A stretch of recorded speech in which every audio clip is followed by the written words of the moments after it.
Hello again, welcome back to Asgard, and welcome back to Divine Journey. So, since last episode, one thing I do want to bring to you guys' attention, you'll notice over here, there is a lot of essentia that is red at the moment. Part of that, of course, we have certain essentia where it maybe, like, produces like 8 of something, and the main thing that we're going for only produces like 1, so some of those are understandable, but there was an issue. And it seems to be fixed now. You can see that all of these are turned off. But there was an issue, and I think it's just because we have so much stuff running in this pack, where these exporters just kept exporting, even though they didn't have a redstone signal. This one here does, but I think, yeah, we're out of feathers right now. So, and this one is supposed to be exporting snow. We shouldn't be out of snow. We have snow. I don't know. These act up sometimes. Okay, basically is what I'm trying to get at. Let's see. No, we're out of snow blocks. Okay, I'm gonna have to go figure that out. But anyways, these act up sometimes, and especially after logging in. They seem to sometimes export, even though they don't have a redstone signal, I guess until maybe the tick rate says, oh wait, you're not supposed to be exporting. I don't know. I think it's just we have so much stuff running. Of course, a lot of the stuff is turned off, but we still have a lot of things going on in this series. So I think that's why. I don't know. But I mean, we've got lots of essentia. So, but I noticed that if I just go over there, like as soon as I log in, and just basically toggle the redstone signal on one of them on the export bus and just say, basically where it says like active with signal or active without signal or whatever. If I just flip that real quick on just one of them, it seems to update those chunks and fixes it. So I don't know, but just a heads up on that. But since last episode, I did spend a bit of time over here in the agricultural district. I have not got obsidian farms set up. These are 10-10-10s. Shortly, like literally like right after last episode. These are all upgrade to 10-10-10. We do have those. If we take a look inside the farming station, how are we doing on seeds? Look at that. Lots of them. So, those are ready to go. And over here, I've done a bit of landscaping and cleaning up. I still have a lot of work to do. I've got to add greenery. I've got to add pathways. I've got to do detail work. And on these, I think I'm debating about colors, but I think I'm going to do like gold. I'm not for sure. But I did do a bit of landscaping up through here, flattened out some terrain and whatnot. And actually spent a bit of time inside of here. I didn't get the obsidian farms set up, but I did spend a bit of time in here. So if we pop into here, oh yeah, these doors are kind of frustrating, the DecoCraft doors. I love the way they look, but they don't open both doors at the same time like all the rest of the stuff does, like through Melissa's doors. But anyways, this room is really, really bright, as you can tell, but very, very bright compared to our building above. I kind of went with more, I'm not going to say traditional, but more of like the idea behind, or people's general idea, I guess, of Chinese colors. Which I've never been to China. My mom was in China. I was going to go see her, but of course I didn't really have a chance to do so. I mean, I was going to, but I was so busy with YouTube and everything at the time that I didn't get to go. But I guess these are like the colors that people generally associate with Chinese architecture, the temples and stuff like that. So we've got some really dark, vibrant reds, or not really dark reds, some vibrant reds. I guess these right up here are kind of darker red, but and then we don't really have like a jade block, but I went with kind of an emerald for that green, and then added in some gold and some white. And this is what we've got now. So we've got our farms back in here. I've got Minicio on both sides. And then I think what I'm going to do is I'm actually going to open this up a bit later if we find that we need the Minicio. I've got it closed off right now, but if we find that we need the Minicio, I'm going to open this up. The pathway is going to continue on, and we'll have maybe 1 or 2 more Minicio farms. So that's what I've been working on. This is a lot of redstone. This is actually probably our first I guess, expensive build as far as the blocks go, because it's a lot of redstone blocks, a lot of quartz blocks, gold blocks, emerald blocks, but none of those are really something that we are short on. I mean, I think right now we've still got 10,000 redstone blocks after building all of that. I mean, it didn't even make a dent in that. So, I mean, it's not, for us at this point, it's not really expensive, but that's basically what it is. It's a lot of chiseled redstone, chiseled gold, chiseled quartz. Down inside of the farms, I actually carried it through. It's that end stone, that chiseled end stone, because we do have it popping up over there, but it's kind of a jade color. I kind of wish that, if you take a look at the end stone, I do kind of wish that there was like a solid block of that jade color. Because I actually quite like that color, but I can't find any block that's that exact color. So that's why I ended up going with the emerald. I would rather have more of like a jade color, but that's fine. So, and then there's also the black here, like right over there. Oh, this is back in here. I fixed this all up a little bit, kind of clean that up. There's nothing on this side right now, but, and then back in here, oh yeah, the black, right up through there, that's anti-blocks. So I do have a bit of the anti-blocks up there, just kind of add a little bit of contrast. So, these doors, I may end up changing these to something, oh yeah, I forgot that I actually turned off, because I was over here building for so long, and the sound of the farms was actually driving me crazy. That sound is driving me crazy. I was listening to music, but I still heard it in the background, and it was like, stop it.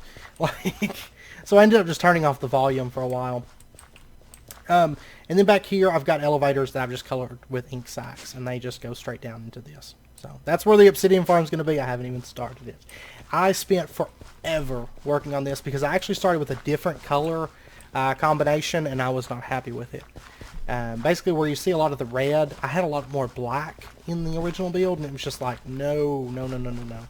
Like, I was not happy with it. And I was using black stone, which kind of has that grainy look that stone has, and I was not happy with it, because with the color scheme that we're going with this, we want very smooth colors, you know, like that smooth red, and we've got this kind of border red, we've got these pillars, and the quartz, I ended up going with the pillar quartz. I actually kind of like this along the edges. So originally I was thinking about going with more of a smooth white, but I decided I kind of like these because it looks like tiles. But yeah, so that's what I've been working on. Originally, like, I built out this whole farm, and I was looking at it, and I was just like, this, I do not like it at all. I don't like it, because it was a lot of that just grainy black, and I just ended up having to tear everything down, and basically wasted probably an hour and a half, 2 hours, because I was messing with the room, trying to figure out colors, and then just tore it all down, and then had to go back to the drawing board, and, oh man, it was a time. So, but I'm actually really happy with the way it looks. It's a little bit different than the rest of our architecture that we've built thus far in the series, I think. It's a lot more bright, a lot more vibrant. But that's kind of what I was going for. You know, it's kind of a farming district, and, you know, I'm kind of happy with it. Now, outside still has a lot of work to do.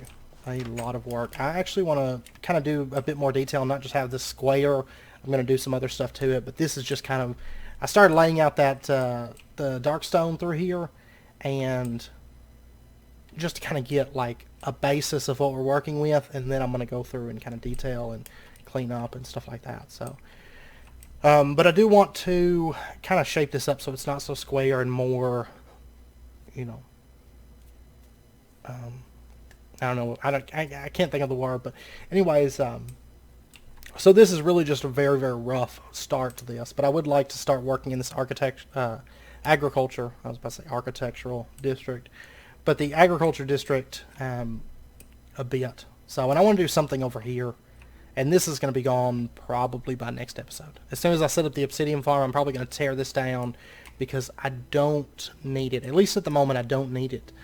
Now, that's not to say that later on we won't set this up somewhere else, like not just this temporary spot, but actually have like a permanent spot for breeding up the crops, because not really doing magical crops aside from what we need. Oh yeah, I still need to do the elemental seeds. I have to do those, so no, it won't be gone by next episode. It might be, because it really doesn't take very long to breed these seeds up, but we'll see. But we'll probably end up putting it in a permanent place, I don't plan on using it much really after the elemental seeds, but if the time comes and we're like, okay, this is just way too grindy for this resource, then we might. But the thing is, like, no, I'm not planning on doing magical crops, but I am planning on doing dimensions with RF tools, and honestly, RF tools dimensions are 100 times more powerful than the farming stations. I know it was brought up in the comments about doing Minicio or dimensions, which is great. I'm probably not going to do Minicio or, well, I'm not currently planning on doing a Minicio or dimension. However, if these farms can't keep up, or we still need more after these farms are done, we'll probably do a Minicio or dimension. But the thing is, I wish there was like Zivadeco, like, Dimlet, or like quadruple compressed obsidian Dimlet, but there's not those things. I mean, we could make obsidian dimensions or something like that, but at the moment my plan is to just farm those, but if we still need more after that point, then we'll make dimensions of those. But we will, as soon as we get dimensions, we are going to do like Sardis Quartz dimensions and all those things, because there's actually a whole section in the quest book here about dimensions. So like Dimension Leaper, like for example, copper ore, we have to get 16,384 copper ore. Sounds like a lot. It's actually not very bad if you make a dimension, and you can see that you actually get some of the essence. So, and I mean, this is when rewards actually start getting good, because these things are not cheap at all. But anyways, that's enough rambling. That's where I've been working for the most part, and I've also been, of course, feeding nodes into our grand node, and I think our grand node's kind of where I want it to be. Basically, it is about, because bear in mind that let's actually pop over here. The actual essentia that we're going to get once we do this is going to be the square root of whatever the value is here. But any compound aspects, like for example spiritus, we have a lot of spiritus. We have a bit of gula, mortis, ira. All that stuff's going to get broken down into the base essentia. So all of these, like the air, ignis, terra, perdita, ordo, and aqua, all those values are going to get raised. But basically we're looking at the square root. You can see that air is already, we're already going to get a 10 on that. Ignis is almost an 8. So once it hits 64, that's going to be 8 on that. Which if you have 10 on, say, every aspect, that's an excellent node. 10 is great. Anything above that's just kind of wasteful, because, of course, the higher you go with square roots, the more value that you're going to have before it's square rooted, whatever that, however you put it. But anyways, but you can see Perdito, Ordo, both of those already above 8. And once we break down all these compound aspects, that's why if I found a node that had compounds, I was like, yep, throw that in there, because you actually get a sizable jump once you actually change it over to all those values, thanks to the compound nodes, or the compound essentia types. So anyways, before we move this, there's one other thing that we're going to have to make. If we take a look at the quest book, it is actually right in here. And what we need to make is no transducer. This is what we're going to have to make. We get a drum of the gathering. Okay, so this is going to require hypergenetic nitor, node stabilizer, redstone comparator, block of terra steel. None of this stuff is terribly expensive. Hypergenetic nitor, not bad. Okay, so let's pop up here. And what other uses, speaking of, what other uses do we really have for hypergenetic nitor? Node transducer, one focus for fire. We've got the runic shielding stuff, leggings of the burning mantle. Okay, so there's really no reason to automate this, I don't think. Unless we find that some of those are used for other crafts or something, which I highly doubt they're going to be. So let's go ahead and get ourselves some nitor. And it's very possible, like my plan is we're probably going to have eventually, maybe, this is just kind of a possibility, we might add additional nodes for the V network, but I doubt it, because each V network can only transmit one node. So if we set up, say we set up 5 nodes, then we would have to have 5 separate V networks, basically V lines carrying the V around the base. And really, I think one node, I don't know though. It's subject to change, but as of right now, I think one node should be fine. But we'll kind of just have to play it by ear. So, but anyways, let's go ahead and throw in Nitor. We're going to say hypergenetic Nitor, and it's going to start crafting that. And we only need one of these, so I'm not... If we need another one later, crazy easy to craft. Put it in there and say, okay, craft this. So there's our hypergenetic Nitor. And actually, let me pull up the node transducer. This thing is a lot... this thing is actually pretty cheap. Oh yeah, we're going to need one of these. And this requires the block placer. So let me get one of those. And let me go grab my wand real quick. Thaumic crafting is so much easier now, and it's about to get even easier. So, alright, so block placer, we'll drop it in there, and our wand. There's our node stabilizer. We may automate, though. I don't know. I don't know if we're going to need them, but... Because after we get the node transducer, like... At least for the moment, our messing with nodes is going to be over. Okay, I do need to get some Terra Steel. So give me just a minute while I get that stuff crafted up. Okay, I was able to craft all 9 of them, but it did drain out these mana pools pretty hardcore. So luckily, very, very soon, we're going to be revisiting Botania for a bit.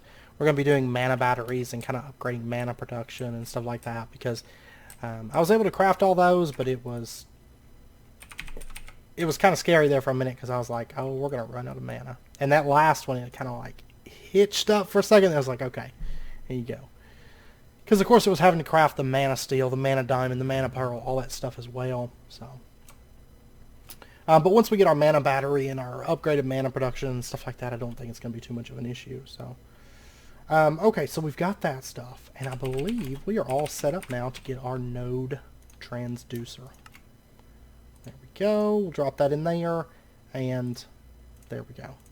Node transducer. And that's going to complete a quest, and we get Drum of the Gathering. Oh, I haven't actually unlocked the quest, though. I don't know why. Oh, okay. Let me do this real quick. I haven't had 2 hypergenetic Nitor on my person at once. I don't think I've actually held one of them yet. So we'll go ahead and say, make that. And I want to, by the end of the episode, I want to go up and check out our achievement book. Because it's been a little while since we've done the achievement book. And we need to go through and mark off some things. So, okay, so 2 hypergenetic... Okay, these don't actually stack. And we're going to get 10 mystical green flowers. And then there's our Drum of the Gathering. So, and next up they want us to make capacitor seeds. We'll get into that later. We'll probably end up making them... Let me actually look at something that I'm curious about. Those capacitors. Capacitor seeds can give you the organic capacitor shells, organic capacitor gel, and organic capacitor core. Those you can't get any other way, and are they needed for anything? No. They're just used to make basic capacitors, it looks like. Well, that's fine. I don't know if we really need those seeds. We might make them. I'm not for sure what they take to make, though.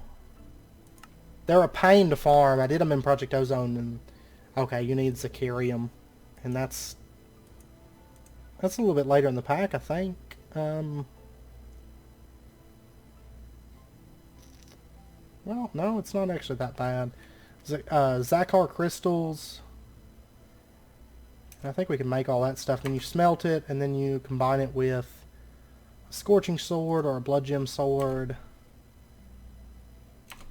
And then you mana infuse it and you get Zacharium. So, I mean, that's not too bad. We are going to have to make that later on because it's used for a lot of things. Like the arcane boar. I don't know if we'll use arcane boar or not. But the poppets. Which is actually going to be interesting because I was planning on doing my poppet setup for, which I believe, right here, Death Protection Poppet. I was planning on doing my automatic setup where it's like, basically you can't be killed because the poppets keep you from dying. But with this pack, it's a little bit more involved than it was in my tutorial video a while back. So, okay, so anyways, we've got the node transducer. And then what we're going to need to do, let's get ourselves some redstone. And I'm also going to want a lever.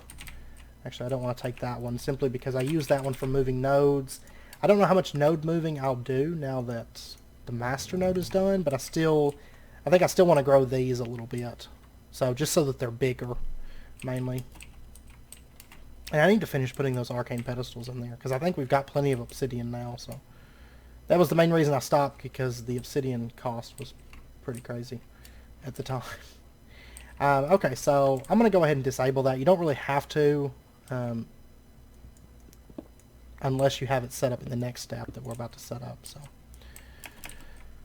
Okay, so what we're going to do is we're going to take the advanced node stabilizer and the node transducer, and I'll tell you what, thinking about making this raised a little bit. So let's say that the advanced node stabilizer is actually going to be setting, let's see, that's 1, 2, 3, that would be perfect.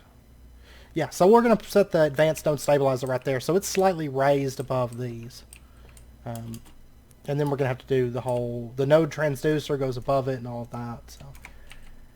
Which I'll build it into this room. I have an idea of how I want to do it, but okay, so what we're going to do is let's get our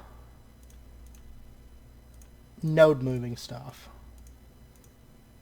That builder, we're going to need the space chambers and the wrench. And then let's just do set the tesseract right there. We'll put the builder right there, and we'll put the wireless receiver down.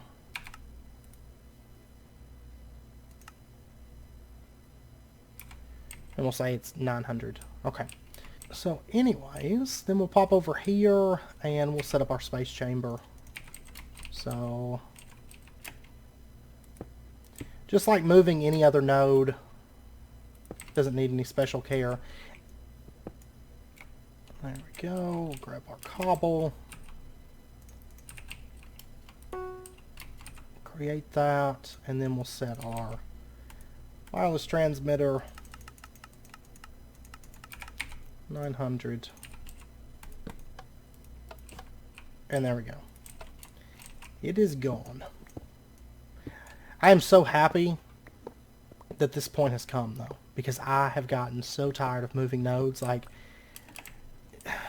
because I was moving nodes like right up next to it, just so that it would be faster, because if you don't, I mean, it's going to take forever to do that. And I got so tired of moving nodes. So tired of moving them. Okay, so we'll clean this stuff up. And I'm going to dump this stuff into the system here. Okay, so now for the big moment. We've got our node moved over. It's in the advanced node stabilizer. Make sure that your node is moved over. Make sure that your node stabilizer is set up and all of that before you move on to this next part. And the node is how you want it. You can actually break these, you can power these things down and get your node back. There's a chance that you can damage it in the process.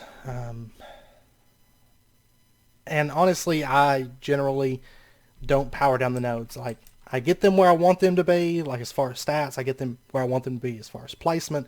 Then I set it up. This isn't something that's really easy to move around. So you probably won't see me move this thing once we get it put in. I don't foresee it. So anyways, what we're going to do is we're going to put the node transducer right on top. Okay, so we've got this. And then what we have to do is we have to power this with a redstone signal. And I'm going to use a block of redstone in this case. We'll put that right there, and you'll see this kind of goes down, it locks in, and something starts happening to the node. Now what's going to happen, you're going to see that all the aspects on this start draining down. Okay, so what's going to happen is it's going to drain all the aspects out of this. You can see the list is getting smaller and smaller, and it's breaking down those compound aspects. So the corpus, the iron, the gula, all that stuff is breaking down. We're getting base essentia types out of it. And you can see right there below this little screen, you can see that all those aspects right there, they have 0. They're still part of it, but there's no longer any of them in the node. So what it's doing is it's pulling all those aspects out, breaking down those compounds into base, and it's adding those bases to our base count. Okay, so for example, air had 106, and so there we go. It had actually finished that last part really fast. I didn't expect it to be that fast. Okay, so anyways, air we have 10 of. Okay, because it's the square root of whatever our value was. Now 11, we didn't have enough air to hit 11. But you can see that everything except Ignis. I did not realize Ignis was only going to be a 7. 7's still fine. I'm not too worried about it.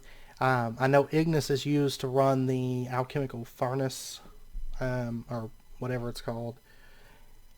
But that's fine. But basically what these are, we can't, like if we were to grab a wand, we couldn't just like recharge out of this. So if I grab my wand right here, I can't come over here and charge it. There is a way that we can charge it with this V, but these numbers here, they don't mean how much V is in it. What it is a recharge rate. So, or charge rate, I guess. It's how much V is being transferred per tick. I believe it's per tick from this node. So looking at this, you're like, oh, well, our values went down. Yes. But what's happened is that instead of having, all those like 100 air or 106 air or whatever was in there, instead, basically, if we were to drain, we can't really drain this node out. So if we were to, set it up and connect it up so that it charges up our wand, which we're going to get into how to do all that, over the course of the next couple episodes. But it's not going to drain that 10. That 10 is going to remain a 10 regardless. It's never going to go down. But basically, the higher those numbers are, the more essentia, or the more V that is transferred per tick. So, I can't remember if it's not 1 for 1. It's not, I want to say it's not 10 air per tick that would be going into our wand. But, I don't know, there's a whole bunch of math on it. But I'm not going to get into the specifics of all that. But there are plenty of resources for that on like Reddit and stuff if you want to get into the exact math of everything. But basically the higher the numbers are, the more powerful the node is, the more air that's going to be transferred, the more Ignis, the more Terra, and whatnot. Okay, so we'll get into how to use that and how to transfer and all that stuff, which is basically your V relay network, which is what we're going to start working on now. But I'm just happy that this node is done. I don't have to mess with this between episodes, because that was so time consuming between episodes, going and getting nodes and feeding this and all that. So next up, we get to start taking a look at V networks. And I don't know if there's any quests in here related to that. I mean, some of this stuff here, the automatic crafting, relies on the V networks, but I don't think that there's anything as far as making the node relays and stuff like that. I don't see anything, so that means we won't be using the quest book for a little bit, I don't think.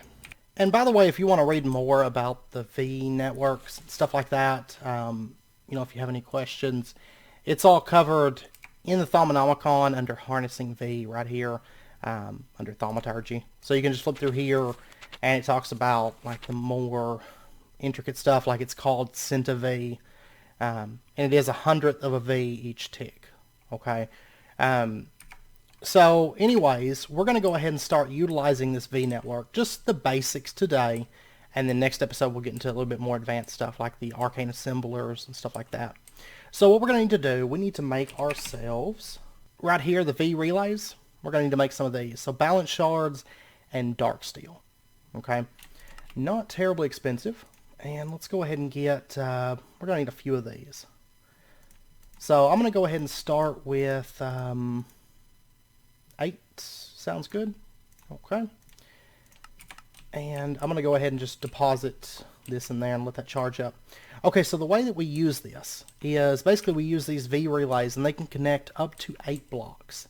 And I think if we were to come over 2, 3, 4, 5, 6. Let's see. I do want these to be visible. I know some people put them up in the ceilings and run them through so they're not visible. I like actually seeing the V relays. So what I'm thinking is we're going to have a V relay like sitting right over here, and you can see now there's a beam that attaches to this node. So basically this energized aura node is connecting to this V relay. Now you can actually color these, so like if you have them close together they don't connect. You can use different shards to do that, which we'll get into that a bit later on. Right now we don't really need to. And let's see, next up, if I was to attach one right here, it doesn't connect. Okay. What if I put, because I want to bring this around over to here. Okay. And we're going to run it right up along the ceiling, along this grapewood. So I'm thinking we'll have one setting, let's see, we'll do a V relay right there, and we'll do one setting like right there, I think. And then if we have one setting like that, and then it connects and connects over. Okay. So that's how we want it to go. I don't really like the fact that it clips through that right there. Let me try something. Let me try moving this around slightly. Okay, now it can't see that one.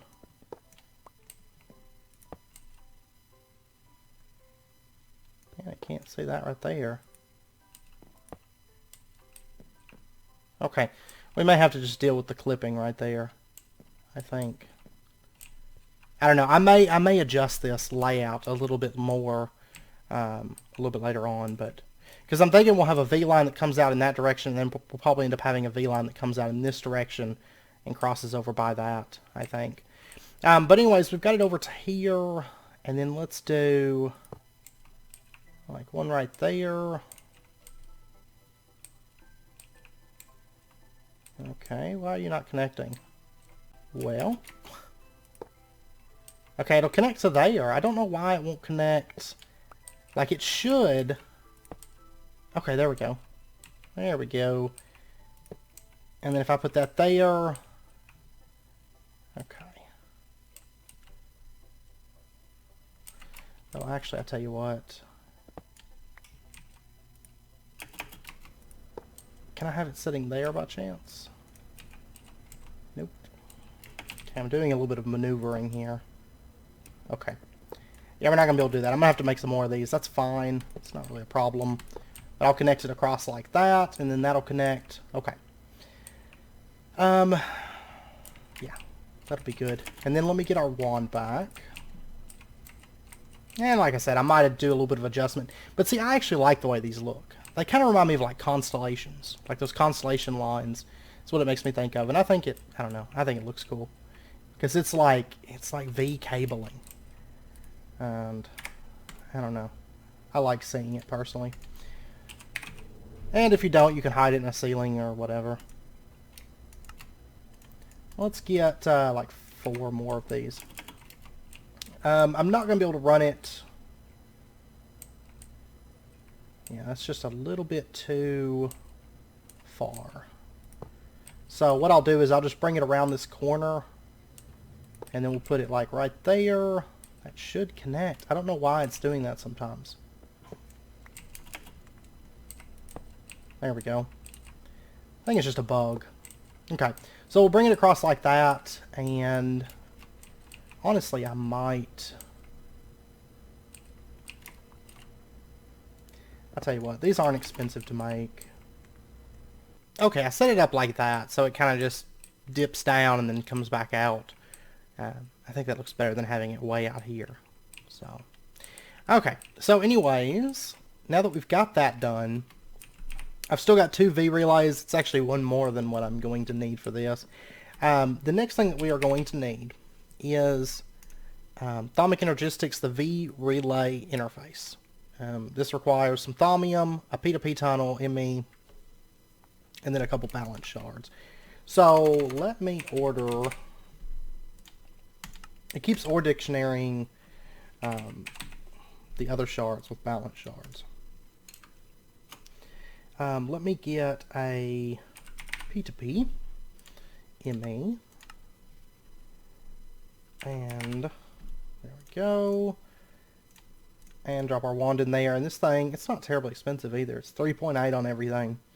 We get a V relay interface, okay, and then what we can do with this is we can actually connect our Thaumic Energistics setup to our V relay network, and I think I've got enough connections back here. Let me actually pop back here for a second. I think, yeah, see, that's only using 5, which is fine. So what we're going to do, let's see, that's 12, okay. Let's get ourselves just a cable, just glass fluix is fine. And we're going to bring this line up one more. And then let me get one of these marble brick cable facades. We'll drop that right there. Put this here. Okay, so what we're going to do is we're going to put our V relay interface down right here. Yeah. And then we're going to put our V relay right there. So that should connect up. And let me actually pull this out real quick. Actually, well, it's not really going to matter. Okay, why are you not connecting? Because you should be connecting. I'm sure it's just bugged out again. Go. Go. You can see that. You're lying to me. There we go. Okay, I put that one back down and it did it. Okay. So that's connected into our V relay interface. And then, actually, it's probably a bad idea that I put that cable down. Let me get my Surge Quartz wrench, or that facade down first. Okay, so now what we need to do is let's get ourselves a memory card. These things work kind of like P2Ps do. Where did my memory card go? I can never find stuff in this backpack. It's too big. Oh, right here. Okay. See, I'm blind when it comes to like trying to find that stuff. Alright, so we're going to go ahead and clear this out, and then we're going to grab this just like we would a P2P, the V-Relay interface, just shift right click, successfully save settings, and then right click it on the arcane crafting table. It says successfully loaded settings. You're going to have to do this with every, basically everything that uses V.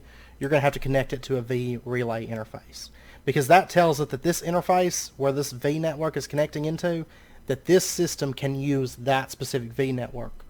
Now, what you can do is you can have, like, let's go over a couple just basic things here that I want to make mention of.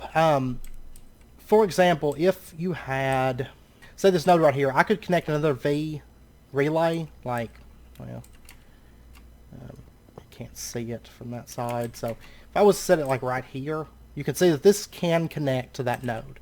This node can have multiple child relays coming out of it. But one thing to note is that this V relay, for example, if I had another energized node setting like right here, okay, this V relay could only connect to one of these nodes. It can't connect to multiple. So you can't have multiple nodes feeding into the same V relay network. You can't do it. Each of these can only have one connection going into them, but they can have multiples coming out of them. So if I connected another one, well, it's connecting to that node, but this relay could also connect to it. So if I was to come over here, for example, and put down this, you can see that it can send out the beam this direction and that direction. Okay? And one thing to note, like a good rule of thumb, if you look at these networks, you can see that this little aura, this line, you can visually see that it's going in this direction. Okay? So the V is coming in and it's traveling down along through here. So if the V is coming into this side, you can't have another one, you know, connecting into it. But they can branch off from there. So basically, one beam can go into it, as many as you want can come out of it. So just a heads up on that. And it works a lot like that with the Thaumic Energistics system. For example, you've got one beam coming into here, but you can have, like I couldn't have another energized node line connecting into the same interface. But this interface can connect, like with the memory card that we just used to set this arcane crafting terminal. We can have multiple terminals or crafters connected into this one V relay interface. Okay, and with one Thaumic Energistics applied Energistics setup, you can have multiple networks connected. So the memory card tells each of these, like the arcane crafting terminal, for example, it tells it what node it connects to. Now this terminal can only connect to one node, so if I had another node coming in, say like right here, like another V relay line coming in right here, I couldn't also connect it to that V relay line.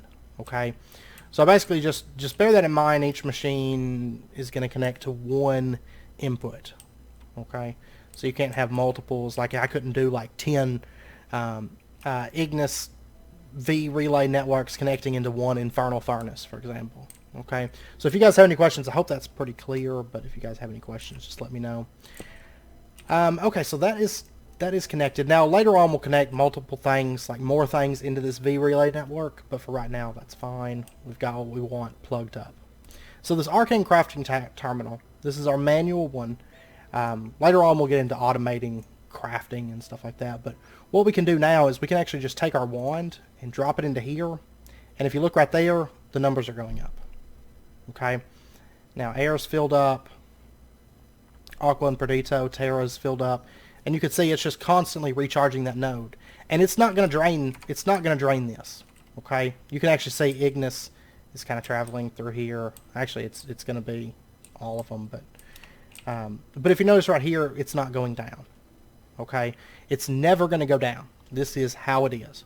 Okay, but this is charging basically 0.01 V per tick per point in that node. Okay, so in the case of the air, that was 10 in that node. It's doing 0.1 V per tick. So basically, that's how that works. Okay, and I love it because you can see this stuff like light up and everything. That's why I like having it connected, because if something's pulling off of this, you're going to see the V traveling through there, and I love it because whenever we have things going on, like these things will be kicking on and stuff like that. That's why I want it visible. I don't know. I'm not one that likes to hide everything. Like, I like things visible. Alright, and that's basically how that works. That's basically how the V-Relay system, like that's the basics of it. Like I said, if you guys have any questions or anything, do let me know, and I'll do my best to get those answered for you. Alright, so now that we've got that running, and our wand, we don't really have to use this wand recharge pedestal anymore. Now, one thing to note that we didn't get into with the wand recharge pedestal is the V charging relay. I guess we could craft this. I suppose it's not, well, normally it's not terribly expensive. It might be different. Right here, V charge relay. Okay, it's standard. But I think Greatwood one, or Greatwood rods, okay, they're not bad. Okay, let's go ahead and make one of these just so that we've got it. There is the V recharge relay. And see, I just crafted and it kicked on. It's going to charge that up for us. But let's pull this out. And so now that we've got the V charge relay, what we can do is these like arcane work tables. We can actually just set this down on top of these. And I'm probably going to end up making these mainly for decoration. It's not actually connecting, of course. We can connect that on there, and our wand, if we were to put this in here, you can see it's charging up. Just like it does with our terminal. So generally, I mean, if you don't have Thaumic Energistics, this is a great thing to use because it allows you to hook your crafting tables up to automatically restore V. But we have the arcane crafting terminal.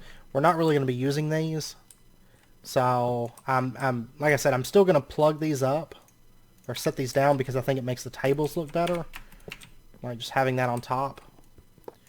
I don't know if I want them to connect to the beams though.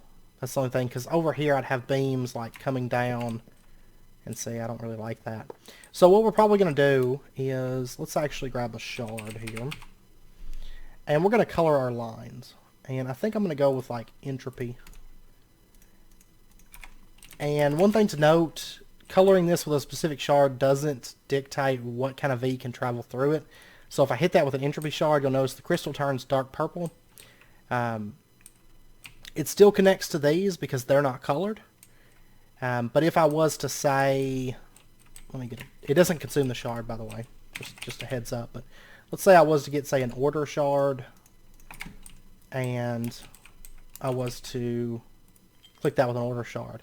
Now it no longer connects because this is entropy, this is order. Okay, but we'll go ahead and change that over.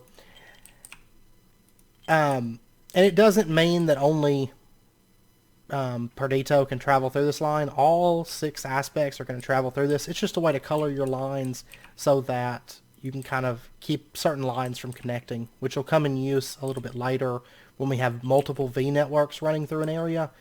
And we want to specify like which connects to what. Okay. Now technically you don't have to color all of these because you can see that it connects to the white, and then we could come over here and say that's entropy, and the white connects to the entropy just fine. White's kind of just like, it's a whatever connection. It'll connect to whatever color. It will be connected by any color. But I'm going to color these just because I like having the colored crystals instead of just having the white crystals. So, but then what I can do is I can take and set down this V-charge relay, and we're going to color that with the order shard. So it doesn't drastically change the color of the crystal, and I actually like that. But that way it looks just a little bit better. So I'm going to end up doing that, I think, for all 4 of these arcane work tables. Like I said, we're not really going to be using these ever again, but I do kind of want these here for decor. So, but anyways, now that we've got that done, let's take a look at, because I'll craft the rest of these charge relays off camera, but now that we've got that, we need to take a look at the arcane assembler. And I've actually already looked at it. I don't think we're going to get it done.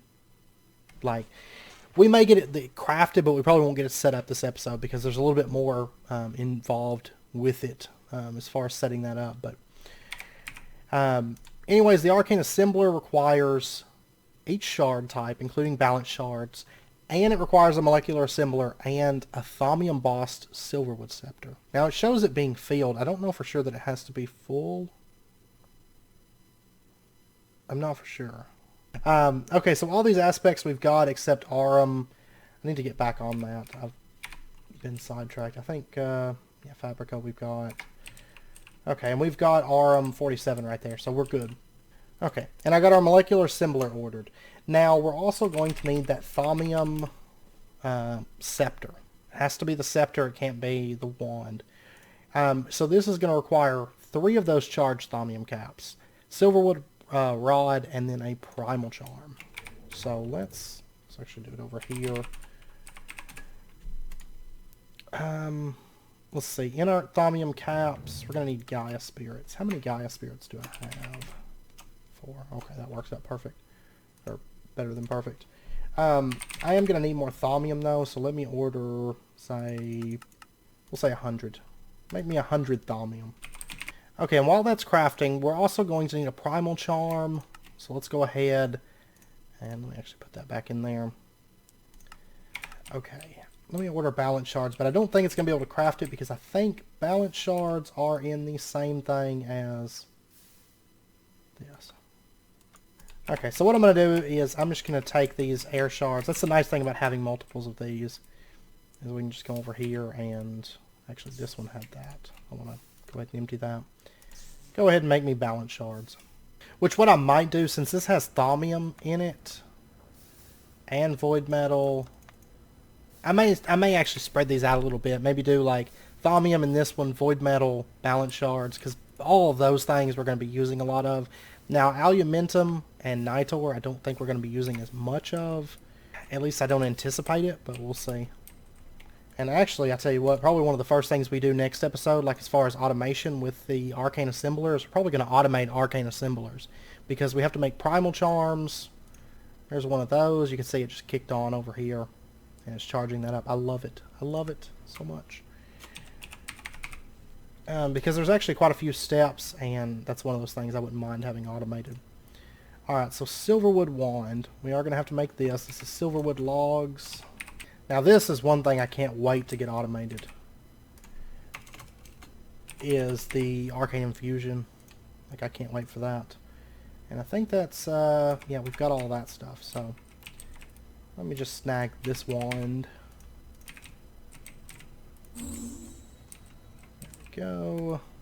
And then our thaumium caps, there's 1, 2. Okay, we're still waiting on a little bit more thaumium. There we go. 3 inert thaumium caps. Okay, and what did it take to make them charged? 6 Salus Mundus. Oh, that's right. I need a bunch of Arum. Cool.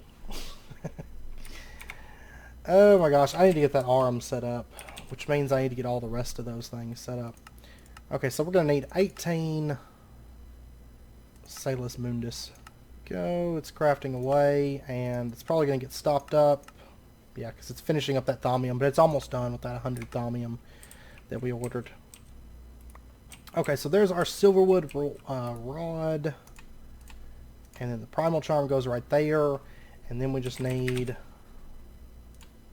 Salus Mundus. And I'll go ahead and get one of these running because we've got a little bit of arm right there. And I'm just going to dump this ethereal essence. That's one nice thing is when these things aren't running, I can just dump whatever into these. Now we are going to set up something else for manual smelting like this. Of course later on we're going to have Aurum automated. And it's really not difficult, any kind of ethereal essence. We're just going to have ethereal essence come in here and just have it kind of ore dictionaried. So, but we will have a manual smelting system with the advanced alchemical furnaces. You know, we talked about that before. We are going to do that a little bit later on. Yeah, that's fine. It's done. We've got our first charged thaumium cap. Oh, you know what I just realized? I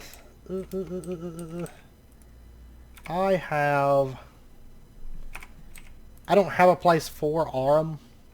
So right now Aurum's just getting voided because it doesn't have a place to go. Oh my gosh. I'm terrible. Okay, so let me get... I'm just going to make a 4K real quick. And we'll go ahead and put Aurum into that. You know what? I don't have any XP on me. That's fine. I'll come back and name that in a second. I need to get this put in there. Like right now.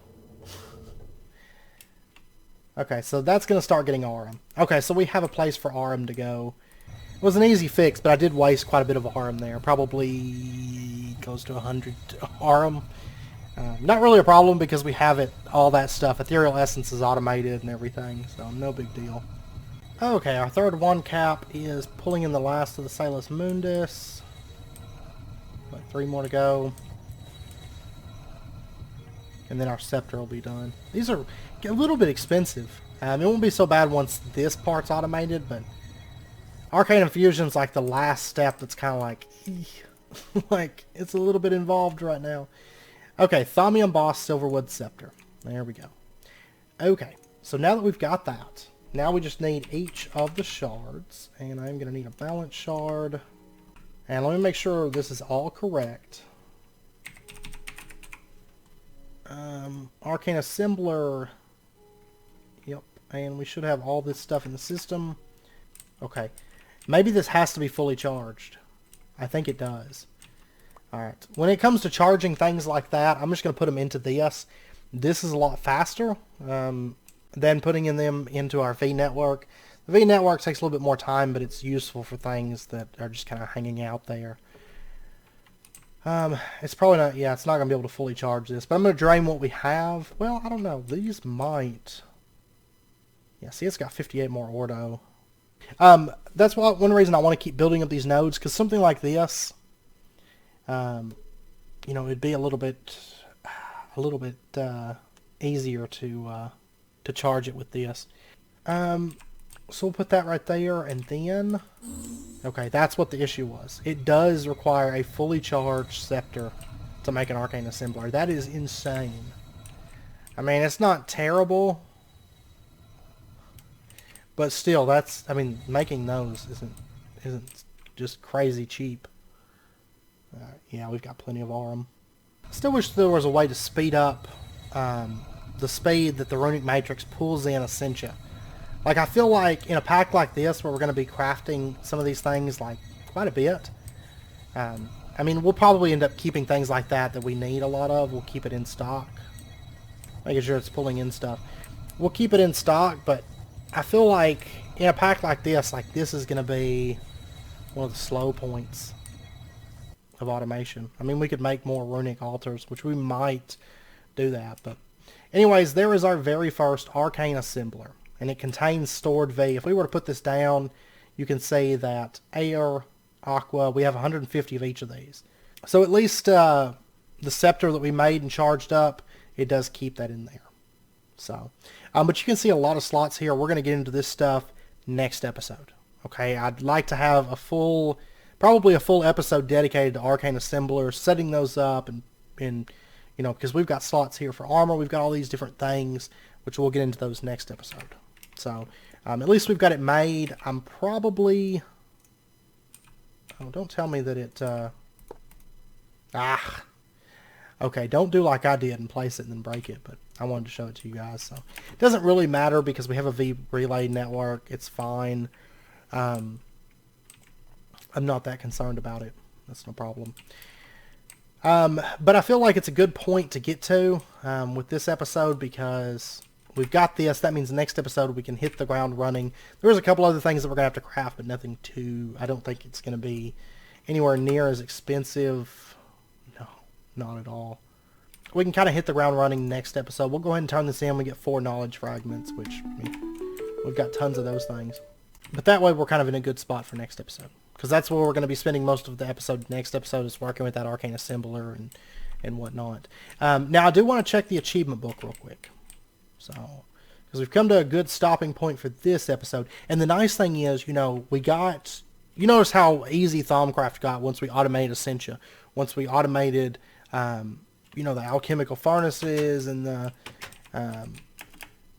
distillation and all of that. It was so much easier, right? And now we're about to automate the wand crafting. So then all that's left is infusion crafting, and we're not terribly far from automating that. Okay?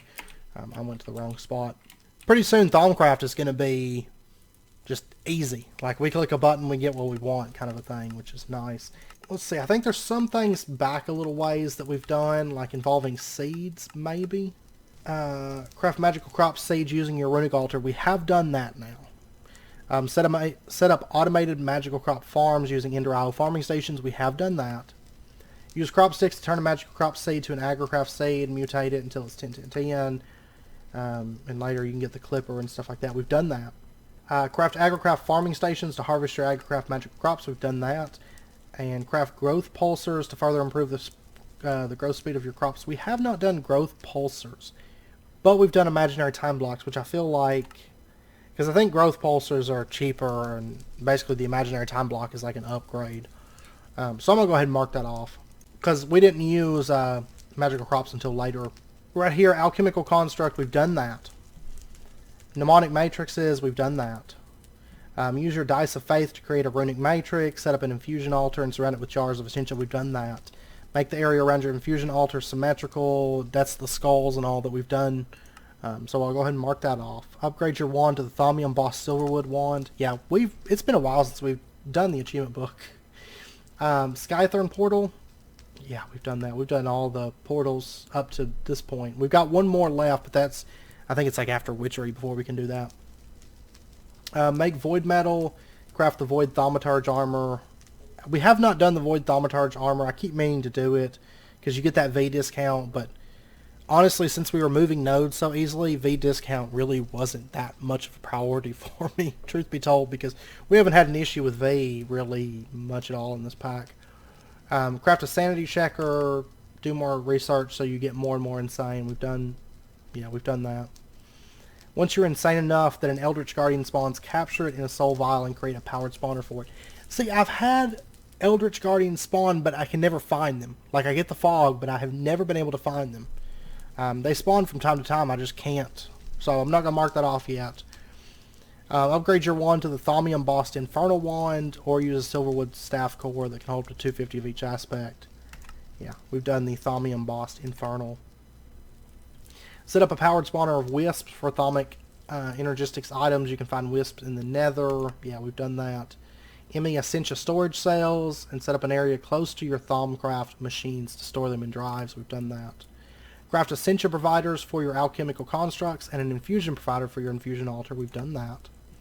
Craft an Essentia terminal and an arcane terminal. Connect a V-relay interface and a V-relay to your arcane terminal. We've done that. Capture nodes in a jar in the overworld or in the deep dark. I'm going to mark that off. We're not doing nodes in a jar. We did it with, I'm having a total mind blank right now, RF tools. So, use node stabilizers and node transducers to energize your captured nodes. Connect the energized nodes to V-relays so they recharge your wand and everything. We've done that. Okay. So next up is the Eldritch Portal, the maze, all that fun stuff, and then getting the Primordial Pearl. And then we'll be able to get advanced alchemical furnaces, which we'll use for... actually, they talk about right here, craft ME Essentia import buses for your advanced alchemical furnace. I'm not going to be doing those for automation because I feel like it's overkill, and like I said, I wanted multiple furnaces there.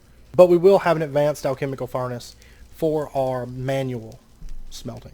But right here, fully automate the creation of thaumium and void metal. We've already done that. That's fully automated. Fully automate wand charging.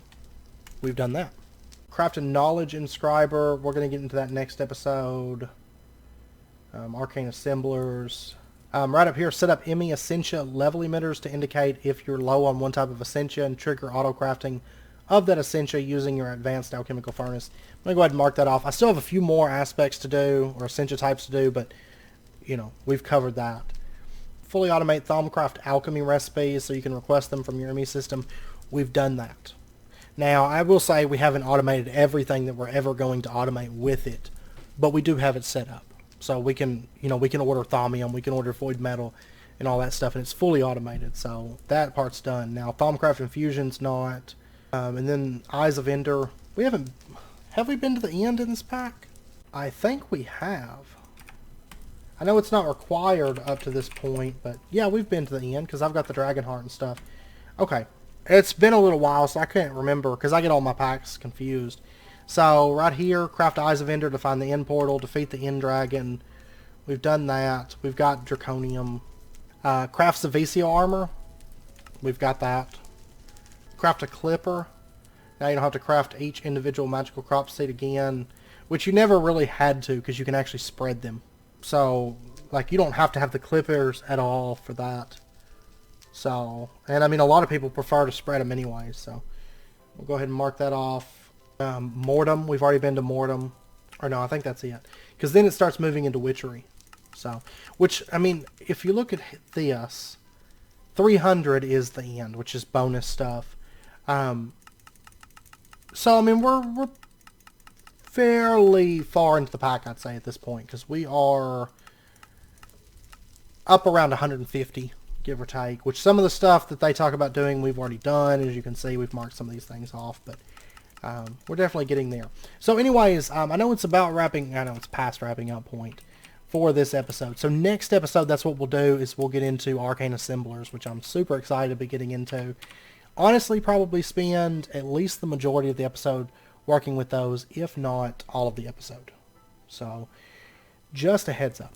And then the following episode, we're probably going to get into the Eldritch Portal, go to the maze, fight some bosses, be a bit of exploration, and whatnot. Probably spend the majority of probably all the episode doing that stuff on the following episode. So, be a lot of Thaumcraft over the next few episodes. Because then after that, we can start working on making our claw and automating Infusion Altar, and then we get to start moving into like Icorium and stuff like that. So, fun stuff. Now, next episode, we'll probably make Void Metal Armor at long last. So, just a heads up. And I'm going to try, like I've been trying, but I'm going to keep trying to find an Eldritch Guardian. So, like, I get the fog a lot, but I can never find them. That's the problem. So, but anyways, I hope you guys enjoyed it. If you did, as always, be sure and hit that like button. Go ahead and subscribe if you're not already to stay up to date with when new videos come out. And I hope to see you guys next time. Until then, as always, do take care, stay safe, and I'll see you guys then.